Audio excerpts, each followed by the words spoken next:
scratch off the break. And the rack looks pretty well. Kung kailangan yung S2S mo.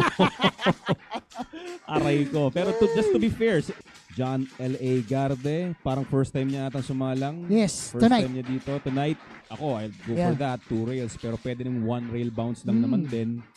Pero yun na, There you ginawa go. niya yung unang option. Na biglang nagbigay yes. naman ng opensa for his team. Kagahapon, ito si James Verano. Ngayon naman, itong si John L.A. Garde.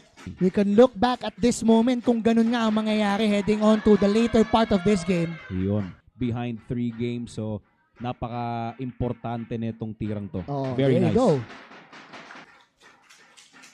John L.A. Garde, fresh off the bench. Is that a fly on top of the 9? Ay, dumi pala ng ano natin na screen. Siya na nga ang pumigil dito sa 5 straight wins